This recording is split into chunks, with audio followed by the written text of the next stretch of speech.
Mbah saya itu terkenal wali, yang bapaknya bapak. Itu kalau kesini nyifati Badullah satu. Nur isido mondok gini itu nggak popo. Pondok elek lah, kiaimu wali. Zaman itu bapak itu di kamar kursi ya masih ada kakinya. Saya dulu sering dijak ke sini sama bapak. Jadi mbah saya itu terkenal wali dulu. Jadi mbah saya itu tirakat terus sampai kapundhut itu poso terus. Kebetulan cucunya agak niru. Saya tidak niru itu karena itu Gus Zaki. Memang disuruh tidak niru. Kata mbah saya, kira usah tirakat, terus tak tirakati aku. Itu. Jadi saya, Mbah Mun juga gitu. Kowe haram tirakat, terus tak tirakati aku. Saya senang sekali. Tapi tua-tua kok mikir putu. Nah, terus nirakati putuku sopo. Jadi mulai jadi kiai betul Mas Nadif, saya ini sudah mulai mikir putu. Karena saya ini termasuk orang yang kecelok alim yang enggak banyak orang menghormati karena sudah diramal sama mbah-mbah. Di dulu mbah saya Mbah Nur Sam itu kakak saya itu SMP SMA, kakak saya yang kedua juga SMP SMA. Mbah saya itu Mbah Nur Sam itu yang nganterkan bapak ketika mondok sini itu, yang ikrar karo Badullah wali Mbah Nur Sam, ahli tirakat, ahli puasa. Itu bilang, Nur, anak sing iki aja pondok, aja sekolahno. Sumben sing ngalim ku anak sing iki. Ketika saya hampir tamat SD sama mbah saya Tuban, mbah saya Narukan juga di Sabdo begitu. Singkat cerita saya mondok sarang. Mondok sarang pertama langsung dikenal Mbah Mun, wong anak kiai jadi langsung dikenal. Didoni macam-macam terus jadi wong alim juga ada yang ngelem. Biasa aja untuk dongane wong sepuh-sepuh. Ya sebenarnya agak kecewa ya, saya inginnya kan dianggap prestasi gitu, ternyata dianggap doanya orang-orang sepuh. Ya, makanya kula niki mriki ya rodok ya syukurlah sama Bang Mutamakin sama semuanya karena tadi kenapa saya harus cerita ini. Quran sendiri mengakui bahwa orang soleh itu diantara aturannya adalah dzurriyyatam ba'duha min ba'd. Meskipun Allah bisa bikin orang soleh dari mana saja, tapi yang legitimit itu memang dzurriyyatam ba'duha min ba'd.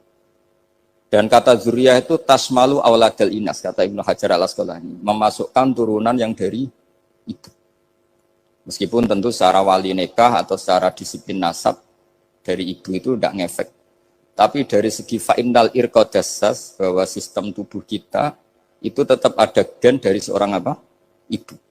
Sehingga banyak ulama tafsir mengatakan dzurriyah itu tasmalu auladal inas. Dzurriyah itu memasukkan turunan dari apa? Ibu. Bapak saya itu nasabnya nasab wali. Jadi babahnya itu suka tirakat, suka. Ibu itu nasab kiai. Jadi kalau bapak wiridan itu, kalau istiqomah itu disalahkan sama keluarga ibu. Istiqomah itu salah. Karena ijabu malam yajib, mewajibkan sesuatu yang tidak wajib. Itu masalah secara ilmiah. Mbah Mun itu sering kritik, kalau ada pondok kok wajib puasa, wajib merawat itu sering kritik. Itu secara fikih bahaya. Ijabu malam yajib, mewajibkan sesuatu yang tidak wajib. Dan itu kriminal dalam bab fikih. Betul itu, sama cari di Sulam Taufik, babnya itu ngeri. Ijabu malam yajib itu tidak dihitung minal kabair. Dicari sendiri itu di bab Sulam Taufik, tidak perlu saya sebut, itu parah betul malah cara menvonis Abdullah bin Husain bin Thohir di Sulam Taufik. Ijabu malam yajib. Tapi pondok-pondok yang tirakat tidak kurang dalih. Niki boten majibaken, ngelatih. Boten majibaken tapi napa? Nah, silsilah dari keluarga ibu itu suka ilmu. Sehingga Abdullah bin Mas'ud itu tiap hari itu mensweeping orang yang sering duha. Kalau ada orang duha istiqomah itu disweeping. Awas, harus seminggu sekali, nggak boleh tiap hari. Masa sholat fardu kamu saingi sholat duha? Nggak boleh, fardu tersaingi. Itu Abdullah bin masyhur, sampean cari di Al-Ghunyah itu. Sayyidah Aisyah kalau ada orang duha tiap hari dimarahin. Dan itu secara konstitusi ilmu benar karena Nabi Qiyamul Lail Ramadan itu hanya 4 hari yang dipandu. Lainnya itu enggak. Khasyata ayyufradu alaihim, kalau dalam sahih takut dianggap fardu. Akhirnya istiqomah itu masalah di keluarga saya yang dari ibu. Nah, kebetulan kita ini suka ada istiqomah, akhirnya ya seperti ini. Tapi ini ilmu harus kita bicarakan. Tapi yang istiqomah Bapak itu pengagum Badullah. Bapak itu suka sama istiqomah karena punya guru dulu Kiai Zubaidi istiqomah, Badullah istiqomah. Tapi jangan kira Badullah itu hanya istiqomah. Saya punya sanad banyak, mungkin Gus Zaki lebih tahu. Sering saya diceritakan Bapak. Badullah itu anak ambek wong fase nemen-nemen itu ya rapati cocok. Senajan to majibno fase. Tak takoki iki ngopo. Empuk nek ke fase darani wong awam untuk ganjaran. Mergo macane Quran gak fase. Padahal untuk ganjaran mergo seneng Quran. Jadi Terus tak takoki bapak, niku saged damel syariat mboten? Ya ora kena, pokoke ngono. Jadi gue ngekrori. Artinya beliau ndak ingin lah. Gara-gara kita terlalu pakem tajwid, kemudian menganggap siapa saja baca Quran salah, kemudian tidak dapat pahala. Bisa saja hamalahum ala ayakra'ul Qur'an apa mahabbatuhum wa iskuhum wa kada wa kada. Jadi akhirnya saya jadi tahu. Oke, secara makhraj salah, tapi iseknya benar, mahabbahnya benar, brontonya benar. Jadi sebetulnya Abdullah itu punya sekian makalah tentang ilmu. Hikam juga gitu. Nur nak cah santri ngaji ihya itu jauh oleh, tapi nak ngaji hikam mojo. Maksudnya beliau entah kalau setelah itu Abdullah itu melarang siapa saja santri ngaji hikam itu dilarangnya ada kelas tertentu untuk boleh ngaji hikam. Nah, kenapa saya cerita ini? Karena saya masih ingat betul di antara wasiatnya Mbah Mun itu. Pirroh sebab apa Fatihah kok ihdinas siratal mustaqim bukan siratoka tapi siratal ladzina an'amta alaihim. Dawe Mbah Mun fa inna Allaha ta'ala la ya'kul wa la yashrab wa la yanqih wa la kadza wa kadza. Allah itu tidak makan, tidak minum, tidak tidur. Sehingga kita tidak bisa niru Allah. Tapi yang makan tidur itu manusia. Sehingga kalau ingin dekat Allah ya niru siratal ladzina bukan siratoka. Kita cara tidur niru Kanjeng Nabi, niru ulama, cara makan, cara minum, niru Allah tidak bisa.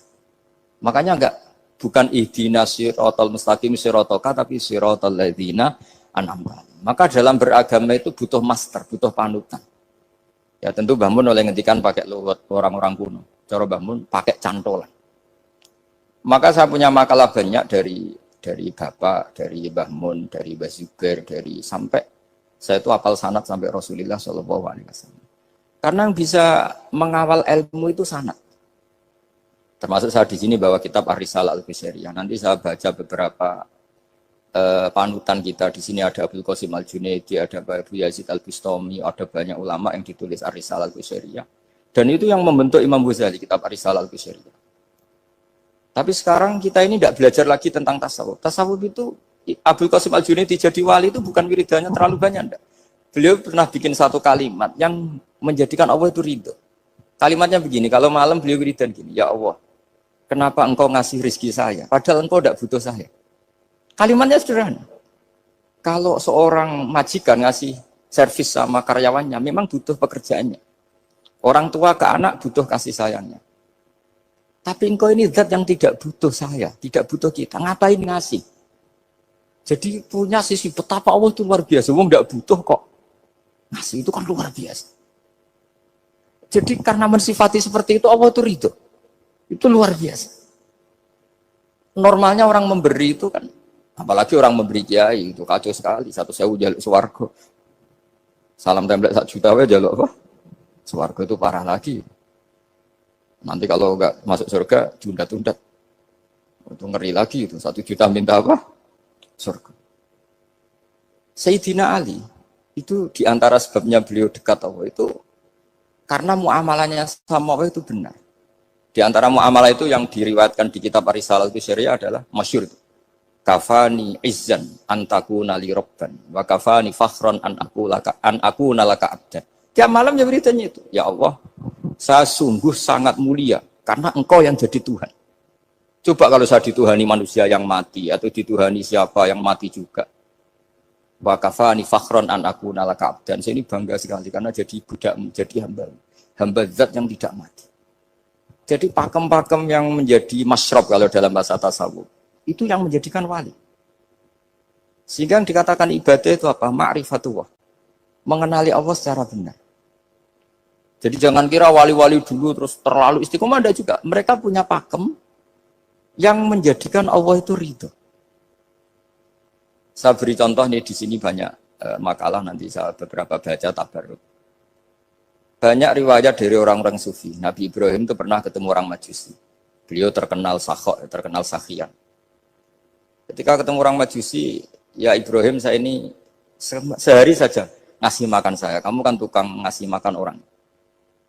Terus ya tapi bisyarti antus lima, kamu harus Islam. Fakihnya Nabi Ibrahim adalah kalau saya menolong dia berarti nolong orang kafir. Setelah orang itu lewat berlalu karena Nabi Ibrahim nggak mau hormat, Allah memberi wahyu ke Nabi Ibrahim. Kenapa ya Ibrahim tidak kamu terima 1 hari, kamu kasih makan 1 hari? Ya karena dia majusi. Kata Allah, dia umurnya berapa? 60 tahun. Tanyakan, pernah kelaparan kan hanya hari ini? Iya ya Allah. 60 tahun dia kafir tak kasih makan. Minta kamu sehari aja kok gak boleh. Akhirnya Nabi Ibrahim dipanggil orang majusi, dikejar dipanggil. Ayo tak kasih makan 1 hari. Kok kamu sekarang jadi baik? Habis ditegur Tuhan. Terus kata, ahakada yu'amiluni. Apa seperti itu? Tuhanmu mengu'alamalai saya. Ya na'am. Akhirnya Islam orang yang majusi. Jadi itu lagi-lagi ilmu. Jadi yang dikatakan ilmu itu satu teori atau kalimat. Atau apa saja. Yang menjadikan kita ini pakem. Meskipun pakem itu kadang sulit diterima orang-orang khusyuk. Orang khusyuk itu ya nyun sewu ada sisi nakalnya. Makanya Mbah Mun sering kayak jargon masyhur. Zada khusyuan, zada jalan, tambah khusyuk, tambah bodoh. Bukan bodoh dengan makna salah itu enggak. Memang kadang terus anti ilmu. Misalnya gini, ini contoh yang karena saya ini mengkhidmati ilmu, saya beri contoh yang urusan ilmu. Ada orang sujud diinjek orang fasik, kepalanya diinjek orang fasik. Terus si orang yang sujud tadi ini ada di Sahih Muslim, juga ada di Ihya. Wallahi la yaghfiru wa laka. Pakai sumpah, wallahi la yaghfiru wa laka. Allah langsung mewahyukan ke Nabi fi hadzal zaman, fi tilka zaman atau fi dzalika zaman. Man dzalladzi yata'alla alayya alla aghfira li fulan qad ghafartu lahu wa ahbattu amalak. Katakan ke orang itu, siapa yang mencatut nama saya yang hanya berstatus tidak memaafkan. Itu enggak fair. Saya ini Tuhan kok bisa yaghfir, bisa yu'adzib. Kok sifat saya tinggal 1 yu'adzib itu gimana? Dicatut separuh itu Allah tidak terima. Tapi kalau kita baca Quran, saya ini sama orang fasik ya benci. Saya ini orang soleh, setidaknya pura-pura soleh lah. Karena di depan para kiai. Tapi mau tidak mau. Ketika Allah mensifati dirinya tentang orang munafik gimana? Wa yu'adzibal munafiqina insya'a au jatuh. Ini cocok tidak cocok. Potensi memberi tobat itu ada. Meskipun sama kalau orang munafik, tapi ya tetap bacanya wa yu'adzibal munafiqina ya insya'a au jatuh. Rasulullah kayak apa bencinya dengan Wahsy karena qatilu Hamzah. Tapi Nabi tunduk sama konstitusi Quran. Laisa laka minal amri syai'un aw yatuba alaihim aw yu'adzibahum. Akhirnya Allah malah memberi tobat sama qatilu Hamzah yaitu Wahsy. Ini pentingnya baca lagi. Kalau kita tidak baca, hanya khusyuk saja, tidak baca, pasti sama orang yang menginjak orang sujud tadi, yang menginjak pasti salah, nggak dimaafkan. Bongso pasti. Pertanyaannya adalah, betulkah Allah punya sifat 1, yaitu yu'adzib? Makanya kalau kita baca, misalnya baca Quran, walillahi mulkus samawati wal ard, ya sudah, yaghfiru liman yasha wa yu'adzibu man yasha. Kalau nuruti rasa kita, ya inginnya ke kita, yaghfir, ke orang lain yu'adzib. Tapi Tuhan kan nggak terima. Saya ini Tuhan kok didikte makhluk saya ini gimana? Nggak bisa. Sehingga ya ini lagi-lagi ilmu. Makanya saya cocok nggak cocok itu suka baca. Saya suka sekali baca. Mulai ulama dulu, ulama modern, setengah dulu. Mulai ulama yang kedunian sampai setengah kedunian. Suka. Saya dulu tuh nggak suka uang. Karena saya memang tadi mbah saya dari bapak itu wali mas itu. Kalau tadi Mas Nadif jujur, mulai Mbah Soleh itu suka bully mertuanya, jadi saya alhamdulillah dia jujur. Jadi, Mbah Soleh itu menantunya Raden Asnawi, itu ya bully-bulian sama ini terus ditiru beliau ini. Itu nggak suka sebenarnya. Saya itu ya pokoknya tadi kalau orang daftar wali itu kan nggak suka sama. Karena mereka nangis ketika Allah ngendikan wa aqridu wa atau ayat-ayat anfiku atau orang baik disifati wa aqridu wa qardan hasanah. Itu hadal khitab li ahlil jiddi wasarwah. Ini khitab untuk orang kaya. Kalau isin Gusti jenengan nampen ngongkon infak kok kalau diinfaki. Jenengan nampen ngongkon ngamal kok kalau di ngamali. Jadi maka yuhibbunal mal, mereka tidak suka harta. Walakin liyana luladzatal khitab bil infak, dan itu harus kaya dulu untuk bisa infak. Jadi tuniknya akhirnya saya Imam Sa'roni penting juga kaya. Jadi wali untuk suka harta itu nunggu diperintahkan Allah. Alhamdulillah kita enggak, sudah wali dulu karena sudah senang harta balik. Jadi kayaknya keren kita dibanding wali-wali itu. Artinya wali itu tahu pentingnya harta setelah jadi wali. Kita alhamdulillah mulai kecil sudah tahu pentingnya harta. Kayaknya kita lebih wali. Imam Syafi'i itu dulu gak suka sama orang kaya. Saya berkali-kali ceritain. Karena dia dididik Sufyan As-Tsauri, Sufyan bin Uyainah. Tapi ketika ketemu Imam Malik itu kaya raya. Meskipun dia hidupnya sederhana, tapi kaya raya. Pas beliau mau, Imam Syafi'i dia agak-agak sopan kalau sekarang tanya, setelah jenengan ilmu yang saya harus ambil siapa? Kata Imam Malik, yang sealim saya itu sudah meninggal Abu Hanifah, tapi muridnya masih, namanya Muhammad bin Hasan Asy-Syaibani. Kamu datang ke sana. Malam itu Imam Malik dikasih uang 500 dinar. Padahal 1 dinar itu 4,25 gram. Bisa dihitung berapa ratus juta. Terus paruhnya dikasihkan Imam Syafi'i. Nah, tidak kasangoni. Pagi-pagi diajak ke Baki. Dulu Baki itu ada kafilah rental unta. Mana kafilah yang mau ke Irak? Kita. Ya sudah, ini antar. Tak bayari. Diantar Imam Syafi'i. Diantar ke Imam Muhammad bin Hasan Asy-Syaibani di Irak. Itu ketemu Muhammad bin Hasan Asy-Syaibani pertama itu apa? Beliau itu kalau ngitung uang di meja. Emas-emasnya di meja, uangnya dolar, semuanya di meja. Tambah kaget. Ini saya sama Imam Malik ingkar, ini malah lebih parah lagi. Kata Muhammad bin Hasan Asy-Syaibani, atak jabu min hadza. Kamu kagum dengan ini, merasa aneh? Iya. Ya sudah, ini tak kasihkan orang fasik. Tinggo demenan, tinggo judi. Jangan, jenengan saja. Kalau jenengan kan orang soleh dipakai kebaikan. Berarti orang soleh boleh kaya. Angsal-angsal. Semenjak itu Imam Syafi'i kebablasan.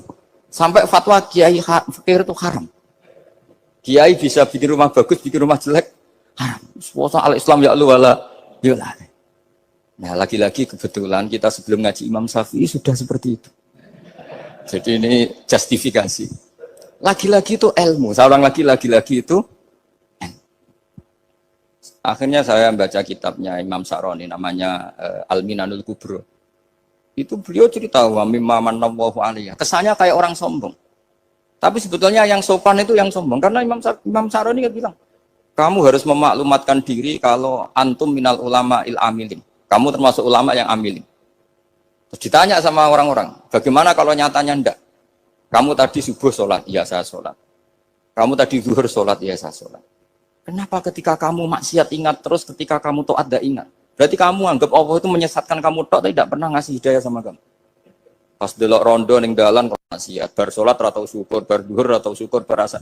Berarti kan nyifati Allah, hari ini Allah ngasih saya maksiat. Sementara lupa kalau Allah ngasih sholat zuhur, sholat asar, sholat maghrib, sholat. Oh sudah di situ Al-Minanul Kubro, pokoknya orang itu soleh semua. Nah saya itu termasuk orang yang didikte oleh kitab, terbentuk oleh kitab Al-Minanul Kubro. Jadi di situ hidup itu enak semua. Makanya saya itu masih ingat dialeknya dua orang alim. Nggak perlu saya sebutkan, ini agak sensitif. Karena ceritanya itu ada anaknya kiai mau nyalek. Karena dia anaknya kiai tanya, Mbah, dalilnya nopo nanti yang kepengen jadi jabatan, mencari jabatan itu sah. Kalau yang jawab tak sebut nggak apa-apa namanya. Jawabnya Mbah Mun, oleh gak apa-apa. Nabi Yusuf juga ada jabatan. Terus beliau baca qalat anni ala khuzainil ardi inni khafifun alim. Nabi Yusuf juga ada jabatan ya Rabb. Didebat sama orang alim. Itu Nabi Yusuf, syariatnya itu mansukhah bi syariati Rasulullah Muhammad sallallahu alaihi wasallam. Setelah tamunya pulang, Mbah Mun dibantah gitu. Dari Mbah Mun gini bilang, anut kiai wae oleh pemenang anut Nabi. Sama ingat kalimatnya. Anut kiai wae oleh pemenang anut. Artinya Nabi Yusuf kan minta jabatan ij'alni ala khuzainil. Jadi akhirnya semenjak itu fikih-fikih ilmu tadi saya ulang lagi. Akhirnya saya cari, termasuk saya disuruh bangun. Saya golekno dalile nak wong soleh kok oleh jabat. Atengku, wong dalil kok diorder saya sempat. Ternyata saya cari-cari ya tadi am yahsudunan nasa alama atahum wa min fadlillah faqad ataina ala Ibrahim alkitab wal hikmata wa atainahum mulkan azim. Keluarga Nabi Ibrahim di antara sifat yang disebutkan Allah adalah dikasih mulkan azim. Sebab itu akhirnya kiai Indonesia itu mazhabnya Syafi'iyah semua. Politik ya kerso, jabat ya kerso, proposal ya kerso. Saya ini, maksud saya ini yang menyelamatkan ilmu. Kalau orang khusyuk pasti gedeng. Kiai kok gelem proposal, kiai kok para pejabat. Tapi orang ilmu setuju. Nah saya nggak tahu setujunya itu bawaan ilmu apa bawaan nafsu tadi itu yang mulai saya nggak tahu. Nah kalau saya kan bawaan ilmu saya baca. Itu bedanya saya dengan Mas Nadif jadi bawaan baca. Karena kemarin saya dibully habis-habisan di Kudus. Saya tidak punya kesempatan bicara di menantunya Neng Mu'ah ya. Wah ini kurang ajar betul orang ini kata saya. Tapi saya nyari sisi positifnya. Kalau saya dibully kan saya madlum. Orang madlum gampang jadi wali. Yang dia bully berarti zalim ya sudah, berarti wali saya gitu. Nah, supaya dia juga wali sekarang tak bully supaya impas gitu. Jadi ini nolong beliau. Jadi saya 22 hari itu kalau habis subuh ke rumah sakit, tapi kalau asar pulang ngajar. Ya begitu terus. Karena mbah-mbah saya itu sukanya ilmu, Masya Allah. Karena ilmu itu penting. Apapun pakemnya para wali itu kalau diingatkan secara ilmu itu terus kayak runtuh. Saya berkali-kali mencontohkan. Dan itu valid, data itu valid. Sufyan bin Uyainah itu orangnya khusyuknya Masya Allah. Gurunya Imam Syafi'i, gurunya Imam Malik. Itu beliau menceritakan dalam kitab Khilyatul Auliya. Nabi Isa itu senengannya itu ceria sekali. Nabi Yahya itu senengannya bersengut, abusan, suka kayak takut akhirat, takut penyakit. Tapi bukan takut corona, enggak ya jelas. Saya akhir-akhir ini fatwa, sekarang jangan baca Uwais Al-Qarani, tapi Al-Qarni. Meskipun saya tahu ada yang baca Qarani di kitab-kitab, ada yang baca Qarni. Tapi sekarang wajib dibaca Al-Qarni sementara. Sekali dibaca Al-Qarani itu nisbatun ilah. Iya, jadi makanya ini untuk sementara dibaca, ngikuti yang baca Uwais Al-Qarni. Meskipun di sarah-sarah apa bi fathir ra wakila bi sukun, ya sudahlah sekarang harus ijma dulu Al-Qarni ya, karena kalau Al-Qarani itu akhirnya Nabi Isa ditegur sama Nabi Yahya. Mali aro kadohikan ka'annaka ta'manu min makrillah. Saya melihat kamu kok suka tertawa, seakan-akan kamu merasa aman tidak kena azabnya Allah. Nabi Isa akhirnya balas tanya, Mali aro ka'abisan ka'annaka tai'asu min rahmatillah, taknatu min rahmatillah. Kowe mbesengut wae koyo dunia orang rahmat, anane corona tok. Padahal yo ono mangan, ono guyon, ono nikmat. Dan itu figur besar, akhirnya kita tahu. Dan saya sering cerita juga, setiap dakwah itu Nabi Isa nyari syirorun nas, Nabi Yahya cari khiyarun nas. Tentu alasan Nabi Yahya gampang, berteman orang baik itu baik lah, nyaman, terus akibatnya juga baik. Nabi Yahya enggak. Limada tanzilu ala syirorin nas. Kenapa kamu singgahnya ke orang-orang yang buruk? Ana tabibun udawil marto. Saya ini dokter, tentu menyembuhkan yang sakit. Akhirnya terus di Indonesia banyak kiai yang kancanan orang fasik ya banyak. Tapi ya tentu yang benar itu yang mensolehkan yang fasik. Yang mesti salah yang menjadi fasik karena ketularan yang. Tapi itu lagi-lagi apa? Ilmu yang bisa menjadikan kita percaya itu ilmu. Saya tuh suka sekali baca kitab yang berbeda. Saya sekarang baru belajar kitab orang-orang Hanafi. Orang-orang Maliki. Saya kemarin dikirimin hadiah oleh keluarga Pak Kures. Ada tanda tangannya Pak Kures dari Habib Ali, dari keluarga beliau. Diri kitab namanya itu Sarah Bukhari yang dikarang orang India, orang modern, Anwar ya, Kiai apa Anwar Shah, orang India ya orang Shah. Itu beliau termasuk mujaddid kalau dalam perasaannya orang India. Mensarai Bukhari ya, kira-kira sanadnya Sayyid Muhammad ke beliau itu 3 atau 4. Beliau termasuk orang-orang yang bisa membentuk India seperti itu. India kan banyak syurahul hadis termasuk Waliullah Ad-Dahlawi terus Syekh Yusuf Al-Kandahlawi, banyak lah saya. Itu beliau cerita di kitab-kitab itu bahwa ilmu itu harus diungkapkan. Terus beliau cerita banyak tentang kewalian. Sampai dalam cerita kewalian itu unik. Dan terus kayak jadi wali itu gampang sekali. Ya diantaranya itu wali itu mau modal rasido. Sab'atun yudhilluhum wa fi dhillihi wa ma la dhilla illa dhilluh. Itu diantaranya itu wa rajulun da'athu imra'atun datu jamalin wa mansibin faqala inni akhafu. Mau modal gak sido. Wis dijak wong ayu menarik muni ra gelem. Modal ra gelem iku iso dadi wali. Iku yudhilluhum wa fi dhillihi wa ma la dhilla. Ya. Nah, masalah kita ora digelemi lah itu masalah. Itu sangat. Jadi gampang sekali dalam kitab Al-Minanul Kubra. Dan kalau baca itu enak. Misalnya gini, tentu masa lalu kita yang buruk itu tidak diceritakan orang lain. Dan itu kadang karena gengsi. Tapi kalau melihat hadisnya Nabi itu gampang sekali. Kullu ummati mu'afan ilal mujahirin. Umatku semua itu dimaafkan. Kecuali yang memperlihatkan salahnya dosanya. Jadi nggak boleh kalau sampean sekolah nggak naik kelas cerita anaknya. Kalau saat dulu nggak naik kelas, kalau punya utang koperasi nggak pernah bayar, nggak boleh cerita seperti itu. Kalau ditanya, bapak dulu pinter nggak? Oh pinter sekali. Harus bilang gitu, pinter sekali. Pernah ranking sekali, sudah nggak apa-apa itu. Meskipun dengan makna yang lughawi ya. Saya dulu iskal. Kan Nyun Sewu saya ini sering diparani orang yang mau tobat, cerita Gus saya dulu sering main perempuan, sering mabuk, tapi sekarang saya mau tobat gini-gini. Karena ini orang awam, tak terima. Tapi saya bilang gini, kamu jangan cerita ke anak kamu. Terus dia cerita, tapi kan saya harus jujur. Karena ilmunya dia baru selalu jujur itu penting. Gitu. Terus Pak, pokoknya nurut kula ora oleh cerita, pokoknya ora oleh cerita. Ya Gus oke nurut. Setelah itu saya nyari-nyari sarah, termasuk kitab itu.